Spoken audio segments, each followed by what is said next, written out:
اهو ده العرض اللي ان شاء الله اول ما تنزليه على الصفحة بتاعتك هتبصي تلاقي الناس كلها بتطلب منك.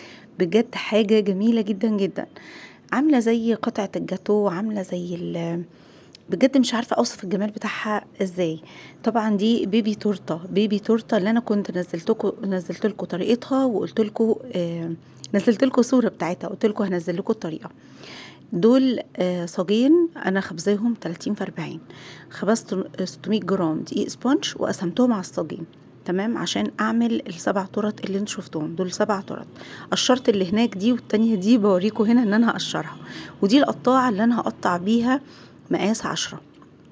التورتيه بتاعتنا مقاس 10، تمام. ما تنسوش لايك للفيديو وتصلوا على الرسول عليه الصلاه والسلام، وتنسوش طبعا تسيبولي كومنت حلو. ولو في اي سؤال قولولي في الكومنتات وان شاء الله هرد عليكم. بوريكم هنا كده قطعت خلاص الصاجين ورصيتهم. بصوا شايفين بقى الرصيت دي في 4 أنا هعمل التورتيه 4، اللي هي اللي أنا هشاور لكم عليها دي 5 طبقات. بس طبعا كله هيبقى 4، دي 5 طبقات. واللي تحت دي 3، والكسر ده كله هنحطه في الحشو، يعني في النص. انتوا فاهمين؟ يعني هنطلع من كل ده، انا بوريكم الكيك اهو، هنطلع من كل ده 7 طرط. يعني الصاجين طلعوا لي 7 طرط. الكسر ده كله بنستخدمه، مش يعني ما فيش حاجه بنهدرها خالص. هنا بقى بعد ما خلصت وغلفته كده، ده التبرات دي انا عملت لكم بيها فيديو كامل، ووريكم ازاي تجيبوها وازاي تطبعوها، وبتطبعيها فين وسعرها ايه والاشكال بتاعتها وكل حاجه. انا دخلت بقى جبت شويه صور كتير كده علشان اعمل بيبي تورته. ودي تنفع على فكره، الاشكال القمر دي تنفع على الكب كيك، هتبقى حلوه قوي قوي.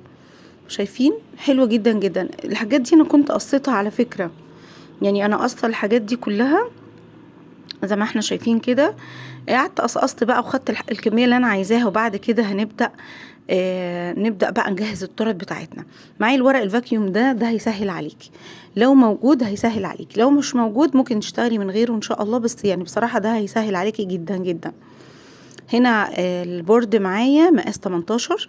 جبت الورق الفاكيوم ده موجود في المحلات كلها على فكرة، محلات مستلزمات الحلويات. خدت مقاس الدايرة نفسها وبدأت ألزقهم كده باللزق السلوتيب. خلاص جهزت معايا بس 4 كده الأول عشان أشتغل، وبعد كده هرجع أعمل ال3 اللي فاضلين. جهزت معايا دول وهبدأ أشتغل معاكم. طبعا الفيديو طويل جدا، بس والله يا جماعة مفيد جدا جدا جدا. أتمنى ان انتوا تكملوه معايا للنهاية وما تجروش الفيديو. هاخد معاكم أول تورتية بس هي اللي أنا هحشيها معاكم، لأني مش هقعد أحشي معاكم ال7 تورت، يعني كده هاخد الفيديو كله. حطيت اول طبقة، هم 4 طبقات، وبعد كده الكريمة سقيت طبعا وكريمة، وحطيت هنا حشو نوتيلا، وحطيت مكسرات وشوكولاتة بسيطة كده، وحطيت الطبقة التانية. طبعا بحط قطعة من الكريمة عشان طبقات تمسك في بعض. وهعمل نفس الموضوع بالظبط. يعني بصوا معايا سباتولا صغنطوطة كده بوزع بيها، وهنا مربى حليب، وحطيت شوية مكسرات وشوية شوكولاتة وقطعة من الكريمة، وهحط الطبقة التالتة بعد كده، دي الطبقة التالتة، تمام. وببدأ أسقي بأي سيرب بقى انتي بتستخدميه. وهنا دي كده خلاص، اللي عشان نحط الطبقة الرابعة حطيت هنا البستاشيو أو زبدة الفستق، وحطيت شوية مكسرات وشوية شوكولاتة وقطعة من الكريمة، وهحط الطبقة الأخيرة. بس خلاص كده. الميزة في ورق الفاكيوم ان هو بيمسكها لك معاكي، لا بتبقى فيه طبقة خارجة بقى ولا داخلة ولا أي حاجة. انا خلصت بقى القمر دي كده ونضفت البورد وحطها في الفريزر. هعمل ال7 تورت بالطريقه دي. انا عملت ال7 اهم زي ما انتم شايفين، حطيتهم في الفريزر على فكره، سبتهم حوالي 3 ساعات، 3 أو 4 ساعات، تمام. بعد كده طلعتهم، شايفين؟ هبدأ بقى امسكهم واحده واحده، نبدأ نجلسها. هوريكم بقى وانا بفكها نجلسها علشان نبدأ بقى نفنش تورت القمر بتاعتنا دي. جميلة جدا. بصوا صغنطوطة، هي التورتية دي أصلا المفروض لفرد، لكن هي تكفي فردين على فكرة.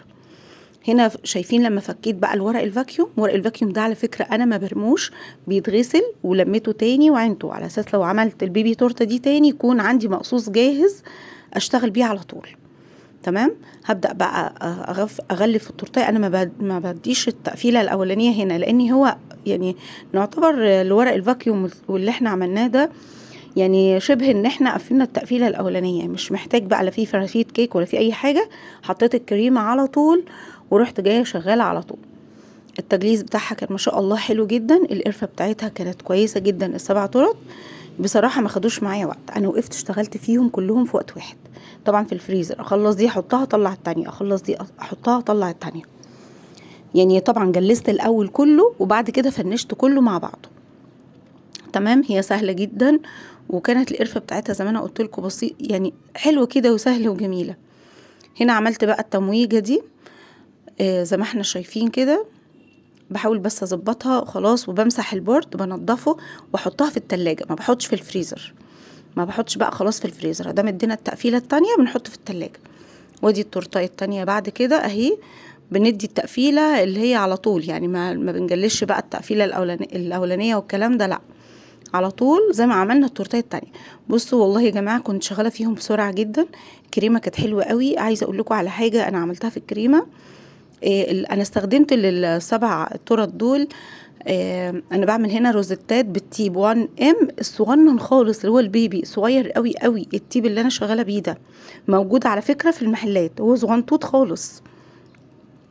الكريمة أنا استخدمت 3 تمنات كريمة للسبع ترط. 3 تمنات كريمة بالظبط بالظبط. تمام. ايه تاني حابة اقول لكم عليه؟ طبعا انا بستخدم ريتش. الكريمه اللي انا بستخدمها ريتش، بس انا حبيت عشان الجو بقى حر قوي فحطيت حوالي نص معلقه على كل كوبايه، نص معلقه كريمه تشيز علشان تخلي الكريمه متماسكه معايا شويه. هي كريمه تشيز حلوه وكل حاجه للتشيز كيك، بس بصراحه انا ما حبيتهاش. يعني انا عن نفسي هي حلوه بس انا ما حبيتهاش. دي التورتيه الاولانيه بقى فنشناها مع بعض. انا بديكم بس المعلومه ومش اكتر، وطبعا الاذواق دي كل واحد وذوقه. دي عملناها كده باللي هي الفيونكات قلوب. طبعا الفيونكات والقلوب دي ترند جدا جدا، وان شاء الله هعمل لكم المقاس الاصغر من ده. يعني اللي هو يكفي فرد بجد بقى، يعني يكفي فرد يدوبك، يعني قد قطعه الجاتوه الصغيره. هعملها لكم تورتايه ان شاء الله وهنزلها لكم. شايفين دي كده اول واحده خلصت معانا. جبت التانية.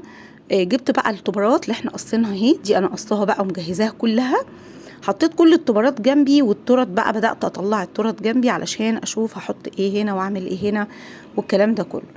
يا دوبك حطيت التبر ده بس على التورتايه كده وركنته جنبي، وجبت التورتايه التانية. بس التورتايه قد ايه، عسولة خالص وزنطوطة. حطيت عليها كيتي كده زي ما انتم شايفين، واحط عليها من فوق برضو واحدة. كل واحد بقيت احط له حاجة من هنا وحاجة من هنا كده علشان تدي شكل جميل. طبعا ما كانش فيه شكل في دماغي، يعني انا اللي بفكر كده اعملها الشكل ده ازاي، احط ايه الكلام ده. لكن ما كانش فيه شكل قدامي انا بنفذ زيه، او تصميم قدامي انا بنفذ زيه بالظبط. بصوا انا بحط هنا القلب الكيك علشان كان جامد في الفريزر والنوتيلا جواه فماسكه، فما كانتش راضيه تدخل فيها اللي هي عصايه الشيش طاووق او الخله الصغيره. فقسمتها ورحت جايه مدخلاها في الكريمه. خلاص كده رشيت شويه كريسبي ابيض وكريسبي احمر زغنطط. برش بالواحده بس، ما برشش كميه، بالواحده بس عشان ادي شكل حلو جمالي كده. شايفين دي كمان خلصت معانا. وكيتي برضو هنعمل لها نفس القصه، هنحط لها شويه كريسبي ابيض مش كتير، يعني انا ما كنتش بكتر الكريسبي. شويه كريسبي ابيض صغنن كده بيديها شكل حلو. وبعد كده هنبدأ نحط كريسبي بينك برضو صغنن، يعني كام واحدة كده وخلاص. وبعد كده هناخد التورتاية اللي بعدها نفس الموضوع، يعني هنبدأ نحط عليها بقى التوبر بتاعنا. حطيت هنا اللي هو البطريق، وهنبدأ نحط له قلوب لان البطريق هنا ماسك قلوب في ايده، فانا حبيت احط قلوب حواليه لانه اللي تحت واللي فوق ماسك في ايده قلوب. تنسوش بقى تصلوا على الرسول عليه الصلاة والسلام، لايك للفيديو يا جماعة، وتشيروه مع أصحابكم وأصدقائكم، وتشيروا القناة عشان القناة تكبر بيكم، وأتمنى يكون فيه تفاعل. الفيديو والله جميل جدا وممتع قوي قوي قوي. يعني 7 ترط تزيينهم وتفنيشهم وعمايلهم في الوقت ده، يعني في وقت الفيديو يا دوبك عليهم والله يا جماعة. خلاص كده دي كمان خلصت معانا، عملناها نفس الموضوع بالظبط. واللي بعدها اهي دي برضو هنبدأ بقى نحط عليها برضو التوبر اللي هو البنوتة، ونبدأ نحط لها الفراشات بتاعتها. انا بحاول بس هنا اظبط البنت كده علشان اضغط عليها بس عشان تلزق معايا على الكريمه. ومعايا فراشات، المفروض الفراشات كانت تبقى اصغر من دي شويه، يعني لو كانت اصغر هتبقى احلى، بس دي الفراشات اللي كانت موجوده عندي وقتها. على فكره انا بطبع كميات كتير من الطبر، اشكال ما تكونش مطلوبه مني، اي شكل بيعجبني بجمعه واطبعه وعينه عندي. يعني دايما بعمل الموضوع ده لاني بحب اشكال الطبارات جدا جدا. برضو رشين عليها هنا شويه كريسبي، وارجع احط لها كمان كمان فراشه عشان يبقوا 4 فراشات. ودي كده خلاص خلصت معانا، بس انا لسه هزود لها فراشه. والتورتيه اللي بعد كده اللي هي القطه، هبدا احط لها قطايه كده حلوه جميله من تحت، بس القطه كانت كبيره عليها شويه، يعني القطه دي كانت عايزه تورتايه مقاس 12، بس كانت عسولة عليها. وحطيت لها قطه صغنطوطه فوق كده، وحطيت فراشه. وهبدأ احط برضو فرشتين كده 3 من اللي هما الالوان التانية علشان يعني تدي شكل حلو كده مع بعض. وبرضو نفس الموضوع شوية كريسبي ابيض وكام واحدة كده بينك بس. شايفين؟ والله يا جماعة سهلة جدا جدا، متاخدش اي وقت. والعسولة دي عملناها برضو كده نفس الموضوع، نفس القصة يعني. شايفين ما شاء الله عسولات خالص خالص خالص، وشكلهم قمر قمر. كده خلصنا التورت القمر بتاعتنا، يعني بصوا ما شاء الله ما شاء الله بجد حلوين قوي. عارفه بقى لو انتي عملتي التورت القمر دي وعملتي عليها عرض ونزلتيها على الجروب بتاعك، او عملتيها في مناسبه عندك لاولادك وصغرتي المقاس شويه عن كده كمان، وعملتي نفس الديزاين ونفس الشكل، هيكونوا حلوين جدا جدا بجد. والله انا متاكده ان الكل هينبهر بيهم وهيكونوا معجبين بيهم جدا جدا. شايفين بقى شكل التورت ما شاء الله. انا بريكم بقى شكل كل تورتايه كده بالراحه، لان الفيديو كله انا مسرعاه على فكره، لو تاخدوا بالكم انا مسرعه الفيديو جامد جدا. هنا بدات اخدهم لكم واحده واحده بقى عشان تشوفوا التفاصيل بتاعه كل تورتايه. شايفين التورتايه غير طعمها بقى والحشوات اللي فيها، حشينها بقى كل الحشوات. طبعا ده عرض انا كنت عاملاه عندي على الجروب، وكنت عامله الحشوات فري، كل الحشوات متوفره. وكنت حاشياهم مكسرات ونوتيلا ومربى حليب بيستاشيو صوص فراوله، كل ده. وكنت منزله التورت دي، هتقولوا لي التورت دي كنت منزلاها بكام؟ كنت منزله التورتايه ب175 جنيه، ولو هتاخدي اكتر من تورتايه بحسبها على 150 جنيه. يعني لو هتاخدي تورتتين 3 زي ما انت عايزه يبقى الواحده ب150 جنيه، ولو هتاخدي واحده بس يبقى ب175 جنيه. طبعا البورد بتاعها وجايبه لها علب عسوله كده شكلها صغنطوطه. العلب اللي انا جايبها لها مقاس 20. هنبدأ بقى نحطها في العلب. انا بوريها لكم هنا كل تورتيه كده في ايدي عشان تشوفوا كمان الحجم على الطبيعه. بصوا الحجم وهي في ايدي صغنطوطه كده وعسوله. شايفين شكل التورت ما شاء الله قمر قمر بجد والله. والله يا جماعه فيديو ده يستحق المشاهده، واتمنى ان هو يجيب، يعني بتمنى ان هو يجيب ملايين المشاهدات، لانه فيديو حلو قوي وتعليمي وجميل جدا. يعني ممكن انت كمان تدربي ايدك على التورت الصغيره دي. هي التورت الصغيره دي بتبقى اصعب شويه على فكره من التورت الكبيره، بس لو انت اشتغلتيها والله هتلاقي الموضوع سهل جدا جدا. شايفين ما شاء الله حجم التورتايه عسول كده وجميل. وزي ما انا قلت لكم هي المفروض لفرد واحد، لكن هي بتكفي فردين. كده خلاص التورت بتاعتنا القمر اهي. هبدأ بقى احطها معاكم في العلب، العلب بتاعتها. وطبعا العلب بتاعتها علب تورت، يعني جايبها لها العلب بتاعت التورت اللي هي مقاس 20. ممكن بقى تعملي اشكال، تبدعي بقى وتعملي اشكال تانية، وتعملي بقى بالشوكولاتة، وتعملي اشكال تانية خالص، وتعملي للاطفال بقى سبايدر مان وتوم اند جيري والحاجات اللي هي دي، او سبونج بوب. يعني الحاجات دي بتلفت انتباه الاطفال جدا. وتنزلي الحاجات القمر دي على جروبك، وان شاء الله ربنا يحسن ما بين ايديكم، ويكون ده فتحة مشروع خير ليكم يا رب، ويرزقكم كلكم يا رب، ويرزقنا ويوسع رزقنا جميعا.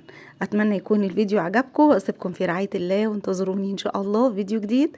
والسلام عليكم ورحمة الله وبركاته.